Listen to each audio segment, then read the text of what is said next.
పాకిస్తాన్, బంగ్లాదేశ్ హిందువులకు కూడా ఈ దేశంపై హక్కులు ఉంటాయని అమిత్ షా మరొకసారి తేల్చి చెప్పారు. అంటే ఇక్కడ ఆ దేశంలో మతపరమైన వేధింపులు ఎదుర్కొంటున్న హిందువులు భారతదేశం ఆశ్రమం పొందడం సహజ హక్కని ఆయన చెప్పారు. అమిత్ షా ప్రకారం పాకిస్తాన్, బంగ్లాదేశ్ హిందువుల సంఖ్య తగ్గిపోవడం మత మార్పుల వల్ల కాదు, వేధింపులు, హింస కారణంగా చాలా మంది భారతదేశానికి వచ్చారు. అంటే ఆ దేశాల్లో హిందువులు సురక్షితంగా జీవించలేక శరణార్థులుగా భారతదేశంలో చేరారని ఆయన పేర్కొన్నారు. భారతదేశం మతపరంగా హింసకు గురైన వారికి శరణం ఇవ్వాలి, కానీ చట్ట విరుద్ధంగా దేశంలో చొరబడే వారికి మాత్రం కఠినంగా నియంత్రించాలి. అంటే ఇక్కడ పౌరసత్వం తీసివేయడానికి కాదు, శరణార్థులకు పౌరసత్వం ఇవ్వడానికి. 1947 తర్వాత పాకిస్తాన్, భారతదేశం, ఆఫ్ఘనిస్తాన్ లో హిందువులు, సిక్కులు, జైనులు, బౌద్ధులు, క్రైస్తవులు మతపరమైన హింసలకు ఎదుర్కొన్నారు. వారికి భారతదేశంలో పౌరసత్వం ఇవ్వడం మా నైతిక బాధ్యత. అందుకే సిఏఏ చట్టం ద్వారా వారికి భారత పౌరసత్వం ఇవ్వాలని కేంద్ర ప్రభుత్వం నిర్ణయించిందని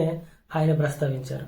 సిటిజన్షిప్ అమెండ్మెంట్ యాక్ట్ ఏం చట్టం ప్రకారం పాకిస్తాన్, బంగ్లాదేశ్, ఆఫ్ఘనిస్తాన్ దేశాల నుండి మతపరమైన వేధింపులకు గురైన ఎవరైతే 6 మతాల శరణార్థులు అంటే హిందువులు, సిక్కులు, బౌద్ధులు, జైనులు, పార్సీలు, క్రైస్తవులు, ముస్లింలకు మినహా మిగతా వారందరికీ 2014 డిసెంబర్ 31 ముందు భారతదేశంలో వచ్చి ఉండాలి.